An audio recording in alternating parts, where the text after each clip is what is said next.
जब जीवन की राहें कठिन लगे, जब मन अशांत हो जाए और जब घर में खुशियां ठहरने का नाम न ले, तब एक ही नाम से समाधान मिलता है, श्री सत्यनारायण भगवान के नाम से। आज हम आपको लेकर चलेंगे एक ऐसी पावन यात्रा पर जहां हर शब्द में छुपा है श्रद्धा का सागर और हर कथा में छुपा है जीवन को बदलने वाला संदेश। ये सिर्फ एक कथा नहीं, बल्कि है परम सत्य का परिचय, जो सिखाती है विश्वास, विनम्रता और भक्ति की सच्ची शक्ति। तो आइए अंतर्मन को शांत कीजिए, मन, वाणी और आत्मा से जुड़ जाइए श्री सत्यनारायण भगवान की इस पवित्र कथा में। मेरे साथ प्रेम से बोलिए, विष्णु भगवान की जय हो। कथा प्रारंभ करने से पहले मेरी आप लोगों से रिक्वेस्ट है कि ये सत्यनारायण भगवान की बड़ी ही पौराणिक और दिव्य कथा है, तो आप इस कथा को अंत तक जरूर सुनिएगा और अच्छी लगे तो इसे लाइक कीजिएगा। और अगर आप मेरे चैनल पे नए हो तो प्लीज मेरे चैनल को सब्सक्राइब करना मत भूलिएगा। तो चलिए बिना विलंब किए हम आज की कथा को प्रारंभ करते हैं। एक समय की बात है, नैमिषारण्य तीर्थ में शौनक आदि 88,000 ऋषियों ने श्री सूत जी से पूछा कि हे प्रभु, इस कलयुग में वेद विद्या रहित मनुष्यों को प्रभु भक्ति किस प्रकार मिल सकती है तथा उनका उद्धार कैसे होगा। हे मुनि श्रेष्ठ, कोई ऐसा तप बताइए जिससे थोड़े ही समय में पुण्य मिल सके और मनोवांछित फल भी मिल जाए। इस प्रकार की कथा सुनने की हम लोग इच्छा रखते हैं। तब सभी शास्त्रों के ज्ञाता श्री सूत जी कहने लगे कि हे वैष्णवों में पूज्य, आप सभी ने प्राणियों के हित की बात पूछी है, इसलिए मैं एक ऐसे श्रेष्ठ व्रत के बारे में आप लोगों को जरूर बताऊंगा, जिसके बारे में नारद जी ने श्री लक्ष्मी नारायण जी से पूछा था और लक्ष्मीपति श्री हरि ने नारद जी से कहा था। अब आप सभी ये सुनिए। एक समय की बात है, देवर्षि नारद जी दूसरों के हित की इच्छा के लिए अनेकों लोकों में घूमते हुए मृत्यु लोक में जा पहुंचे। वहां उन्होंने अनेक योनियों में जन्मे सभी मनुष्यों को अपने अपने कर्मों के अनुसार पीड़ा झेलते हुए देखा। उनका दुख देखकर नारद जी सोचने लगे कि ऐसा क्या किया जाए जिससे निश्चित रूप से मानव के दुखों का अंत हो जाए। इसी बात पर विचार करते हुए वे विष्णु लोक को चले गए। वहां नारायण की स्तुति करने लगे और कहने लगे, नारायण नारायण, हे भगवान, आप अत्यंत शक्ति से संपन्न हैं, निर्गुण स्वरूप, सृष्टि के कारण, भक्तों के दुखों को दूर करने वाले हैं, आपको मेरा प्रणाम है। इस प्रकार नारद जी की स्तुति सुनकर भगवान श्री हरि बोले, हे मुनि श्रेष्ठ, आपके मन में क्या बात है उसे निसंकोच कहिए। इस पर नारद जी कहने लगे कि मृत्यु लोक में अनेक योनियों में जन्मे मनुष्य अपने कर्मों के द्वारा अनेकों दुखों से दुखी हो रहे हैं। हे प्रभु, आप तो ये बताइए कि वे मनुष्य थोड़े से प्रयास से ही अपने दुखों से छुटकारा कैसे पा सकते हैं। तब श्री हरि कहने लगे, हे नारद, मनुष्यों की भलाई के लिए तुमने बहुत ही उत्तम प्रश्न पूछा है। स्वर्ग लोक और मृत्यु लोक दोनों में एक दुर्लभ उत्तम व्रत है जो पुण्य देने वाला है। आज प्रेम वश होकर मैं उसे तुमसे कहता हूँ। श्री सत्यनारायण भगवान का व्रत अच्छी तरह विधि विधान पूर्वक करके मनुष्य तुरंत ही सब सुख भोग कर मरने पर मोक्ष को प्राप्त करता है। श्री हरि के वचन सुनकर नारद जी बोले कि उस व्रत का फल क्या है प्रभु, और उसका विधान क्या है? ये व्रत किसने किया था? इस व्रत को किस दिन करना चाहिए? आप सब कुछ विस्तार से बताइए। नारद जी की बात सुनकर श्री हरि कहने लगे, दुख और शोक को दूर करने वाला, यह सभी स्थानों पर विजय दिलाने वाला है। मानव को भक्ति और श्रद्धा के साथ शाम को श्री सत्यनारायण जी की पूजा धर्मपरायण होकर ब्राह्मणों और बंधु बांधवों के साथ करने के साथ ही यथाशक्ति तथा यथा अनुसार भक्ति भाव से भगवान को भोग लगाएं, आरती गाएं और ब्राह्मणों सहित बंधु बांधवों को भी भोजन कराएं। उसके बाद ही स्वयं भोजन करें। कीर्तन भजन के बाद भगवान की भक्ति में लीन हो जाएं। इस तरह से सत्यनारायण भगवान का ये व्रत करने पर मनुष्य की सारी इच्छाएं निश्चित रूप से पूर्ण होती है। इस कलयुग का अर्थात कली काल में मृत्यु लोक में मोक्ष का यही एक सरल उपाय बताया गया है। श्री सूत जी बोले, हे ऋषियों, जिसने पहले समय में इस व्रत को किया था, अब उसका इतिहास कहता हूँ, तुम ध्यान से सुनो। सुंदर काशीपुरी नगरी में एक अत्यंत निर्धन ब्राह्मण रहता था। भूख प्यास से परेशान वे धरती पर घूमता रहता था। ब्राह्मणों से प्रेम करने वाले भगवान ने एक दिन ब्राह्मण का वेश धारण कर उसके पास जाकर पूछा कि हे ब्राह्मण देवता, नित्य दुखी होकर तुम पृथ्वी पर क्यों घूमते हो? तब वह दीन ब्राह्मण बोला, मैं निर्धन ब्राह्मण हूँ, भिक्षा के लिए धरती पर घूमता हूँ। यदि आप इसका कोई उपाय जानते हो तो बताइए। वृद्ध ब्राह्मण रूपी भगवान कहने लगे कि श्री सत्यनारायण भगवान मनोवांछित फल देने वाले हैं, इसलिए तुम उनका पूजन करो। इसे करने से मनुष्य सभी दुखों से मुक्त हो जाता है। वृद्ध ब्राह्मण बनकर आए सत्यनारायण भगवान उस निर्धन ब्राह्मण को व्रत का सारा विधान बताकर अंतर्ध्यान हो गए। अगले दिन सुबह उठने के साथ ही उस बूढ़े ब्राह्मण ने मन में संकल्प किया कि सत्यनारायण भगवान का आज मैं व्रत करूंगा, और फिर अपने नित्य कर्मों से निवृत्त होकर वह भिक्षा के लिए चल पड़ा। उस दिन उसे भिक्षा में बहुत सारा धन प्राप्त हुआ। उसी धन से उसने परिवार के साथ भगवान सत्यनारायण की पूजा की और व्रत रखा। इस व्रत को करने से कुछ ही दिनों में उसके सभी दुख और कष्ट दूर होने लगे और देखते ही देखते वह एक संपन्न और अनेकों संपत्तियों का मालिक बन गया। तब हर महीने की पूर्णिमा के दिन वे ब्राह्मण सत्यनारायण भगवान की पूजा और व्रत करने लगे। इस प्रकार सत्यनारायण भगवान के इस व्रत को करके वह श्रेष्ठ ब्राह्मण सभी पापों और गरीबी से दूर हो गया और उसने एक दुर्लभ मोक्ष पद को भी प्राप्त किया। इस तरह से श्री सत्यनारायण भगवान के व्रत को जो मनुष्य करेगा वह सभी प्रकार के पापों से छूटकर मोक्ष को प्राप्त होगा। जो मनुष्य इस व्रत को करेगा वह सभी दुखों से मुक्त हो जाएगा। सूत जी बोले कि इस तरह से देवर्षि नारद जी से नारायण जी का कहा हुआ श्री सत्यनारायण व्रत मैंने तुमसे बताया है। विप्रों, मैं अब और क्या कहूँ। तब ऋषिगण कहने लगे, हे मुनिवर, संसार में उस विप्र से सुनकर और किस किस ने उस व्रत को किया, हम सब इस बात को सुनना चाहते हैं। इसके लिए हमारे मन में श्रद्धा का भाव है। तब श्री सूत जी कहने लगे, हे मुनियों, जिस जिसने इस व्रत को किया है वह सब सुनो। एक समय वही विप्र धन और ऐश्वर्य के अनुसार अपने बंधु बांधवों के साथ इस व्रत को करने को तैयार हुआ। उसी समय एक लकड़ी बेचने वाला बूढ़ा आदमी आया और लकड़ियां बाहर रखकर अंदर ब्राह्मण के घर में गया। प्यास से दुखी होकर वह लकड़हारा उनको व्रत करते देख विप्र को नमस्कार कर पूछने लगा कि हे ब्राह्मण, आप ये क्या कर रहे हैं तथा इसे करने से आपको क्या फल मिलेगा? कृपा करके आप मुझे बताइए। तब ब्राह्मण ने कहा कि ये सब मनोकामनाओं को पूर्ण करने वाला श्री सत्यनारायण भगवान का व्रत है। उनकी कृपा से ही मेरे घर में धन धान्य आदि की वृद्धि हुई है। विप्र से सत्यनारायण व्रत के बारे में जानकर वह लकड़हारा बहुत ही प्रसन्न हुआ। चरणामृत लेकर और प्रसाद खाने के बाद वह अपने घर गया। लकड़हारे ने अपने मन में संकल्प किया कि आज लकड़ी बेचने से जो भी धन मिलेगा उसी से श्री सत्यनारायण भगवान का उत्तम व्रत करूंगा। मन में इस विचार को लेकर वह बूढ़ा आदमी सिर पर लकड़ियां रखकर उस नगर में बेचने गया, जहां उसने अपनी लकड़ियों का दाम पहले से भी 4 गुना अधिक प्राप्त किया। बूढ़ा प्रसन्नता के साथ पैसे लेकर सत्यनारायण भगवान की मूर्ति और व्रत की अन्य सामग्रियां लेकर अपने घर गया। वहां उसने अपने परिवारजनों को बुलाकर विधि विधान से सत्यनारायण भगवान का पूजन और व्रत किया। इस व्रत के प्रभाव से वह बूढ़ा लकड़हारा धन पुत्र आदि से युक्त होकर संसार के समस्त सुख भोग कर अंत समय में वैकुंठ धाम चला गया। श्री सूत जी कहने लगे कि हे श्रेष्ठ मुनियों, अब आगे की कथा भी कहता हूँ। पहले समय में उल्का मुख नाम का एक बुद्धिमान राजा था। वह सत्यवक्ता और जितेंद्र था। प्रतिदिन देव स्थानों पर जाता और निर्धनों को धन देकर उनके कष्ट दूर किया करता था। उसकी पत्नी कमल के समान मुख वाली तथा सती साध्वी थी। भद्रशिला नदी के तट पर एक बार उन दोनों ने श्री सत्यनारायण भगवान का व्रत किया। उसी समय साधु नाम का एक वैश्य वहां आया।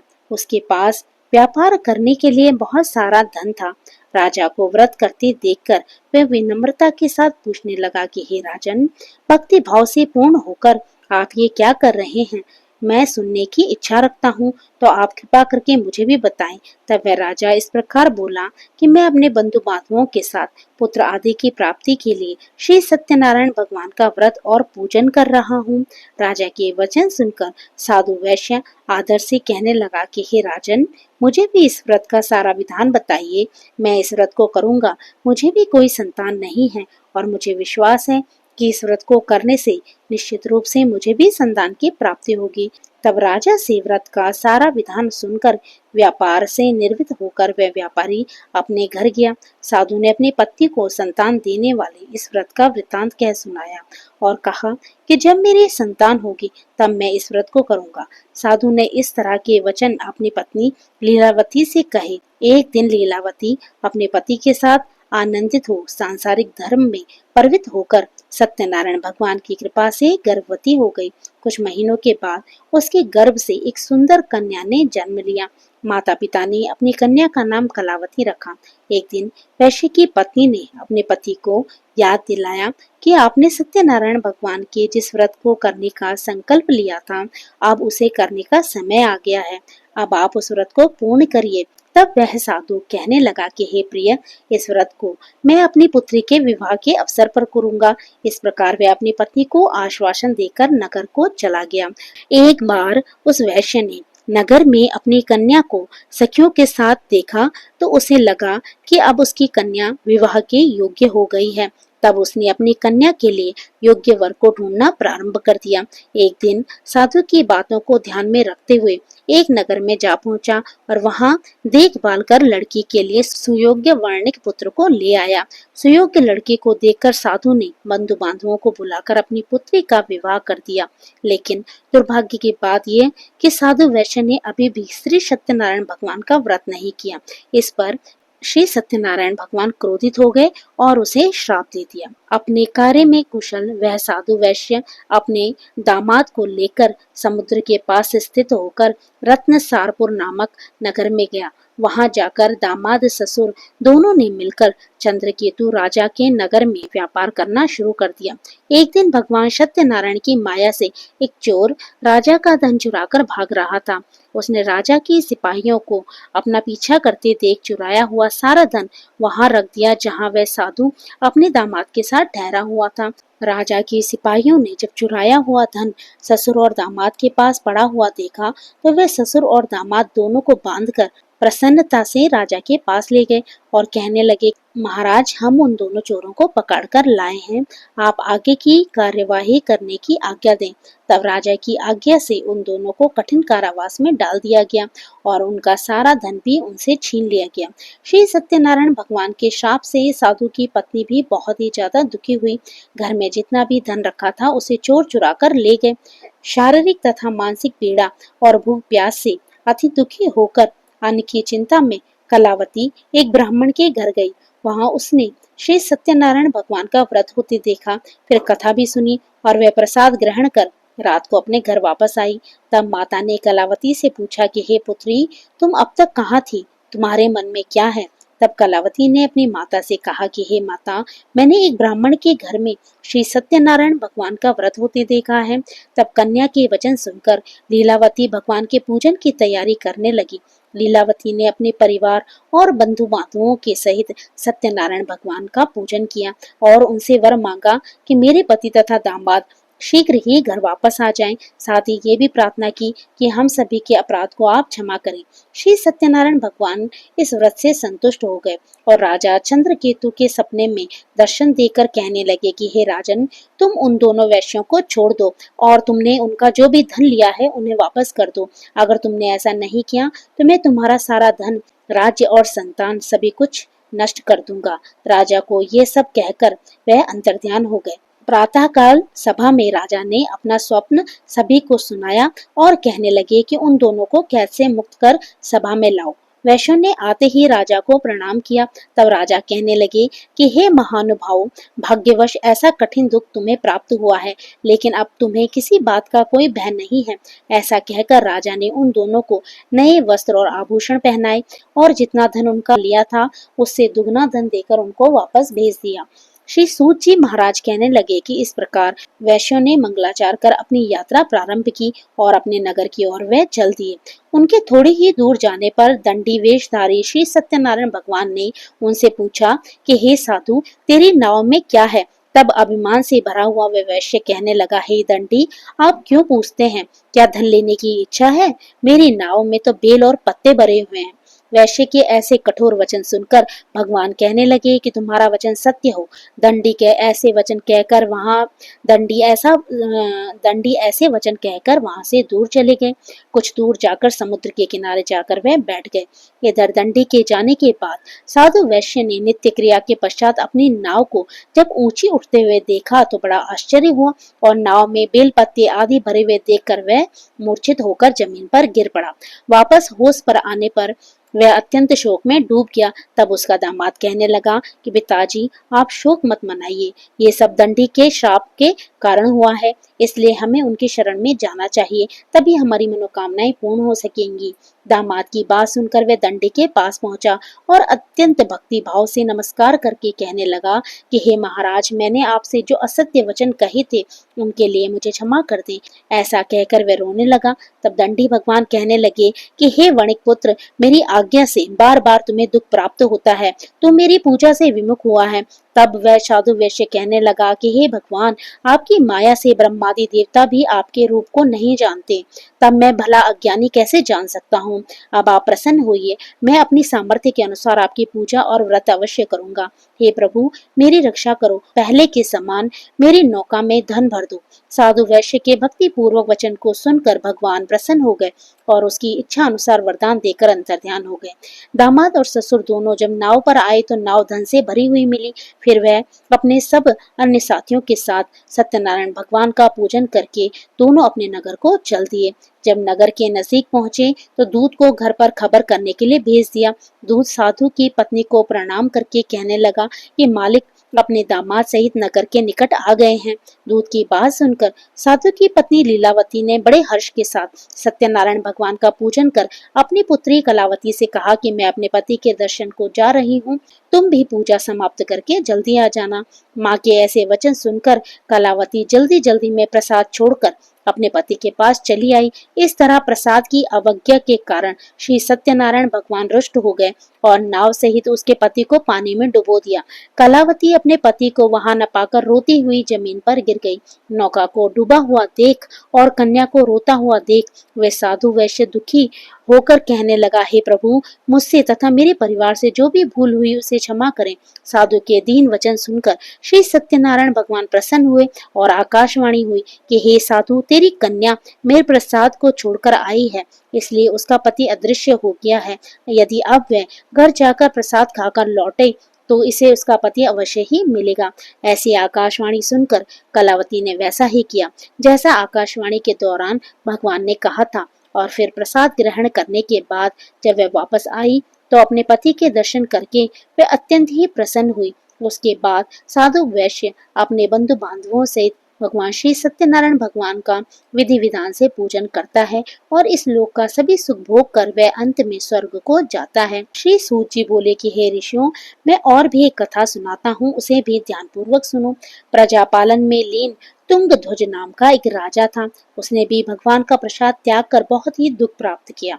एक बार जंगल में जाकर वन्य पशुओं को मारकर वह बड़के पेड़ के नीचे आया। वहां उसने ग्वालों को भक्ति भाव से अपने बंधु बांधवों सहित सत्यनारायण भगवान का पूजन करते देखा। अभिमानवश राजा उन्हें देखकर भी पूजा में ना तो वहां गया और ना ही उसने भगवान को प्रणाम किया। ग्वालों ने राजा को प्रसाद दिया, लेकिन उसने वह प्रसाद भी नहीं खाया और प्रसाद को वहीं छोड़कर अपने नगर को चला गया। जब राजा अपने नगर में पहुंचा तो वहां सब कुछ तहस नहस हुआ पाया तो शीघ्र ही वह समझ गया कि ये सब भगवान के अनादर का परिणाम है। तब वह दोबारा ग्वालों के पास पहुंचा और विधि पूर्वक पूजन करके प्रसाद खाया तो श्री सत्यनारायण भगवान की कृपा से सब कुछ पहले जैसा हो गया और फिर दीर्घ काल तक सभी सुखों को भोग कर अंत में वह मोक्ष पद को प्राप्त हुआ। जो मनुष्य इस परम दुर्लभ व्रत को करेगा तो भगवान श्री सत्यनारायण की कृपा से उसे धन धान्य की प्राप्ति होगी। इस व्रत के प्रभाव से निर्धन धनी हो जाता है। भय मुक्त होकर जीवन जीता है। संतानहीन मनुष्य को संतान सुख प्राप्त होता है और सारे मनोरथ पूर्ण होने पर वह मनुष्य अंत में बैकुंठ धाम को जाता है। तब श्री सूत जी कहने लगे कि जिन्होंने पहले इस व्रत को किया था, अब उनके दूसरे जन्म की कथा कहता हूँ। वृद्ध शतानंद ब्राह्मण ने सुदामा का जन्म लेकर मोक्ष की प्राप्ति की। लकड़हारे ने अगले जन्म में निषाद बनकर मोक्ष प्राप्त किया। उल्का मुख नाम का राजा दशरथ होकर बैकुंठ लोक को गए। साधु नाम के वैश्य ने मोर ध्वज बनकर अपने पुत्र को आरे से चीरकर मोक्ष पाया और महाराज तुंगध्वज ने स्वयं भूमनु होकर भगवान में भक्ति युक्त होकर कर्म कर मोक्ष प्राप्त किया। तो इस प्रकार से श्री सत्यनारायण भगवान की कथा यहाँ पर समाप्त हुई। तो प्रेम से बोलिए श्री सत्यनारायण भगवान की जय हो। तो भक्तों, ये थी आज की कथा। कथा आपको कैसी लगी कमेंट करके बताइएगा। अच्छी लगी हो तो लाइक कीजिएगा और अगर आप मेरे चैनल पे नए हो तो प्लीज मेरे चैनल को सब्सक्राइब करना मत भूलिएगा। तो फिर प्रभु का नाम लेते रहिए और पुण्य के भागी बनते रहिए। जय श्री कृष्णा। राधे राधे।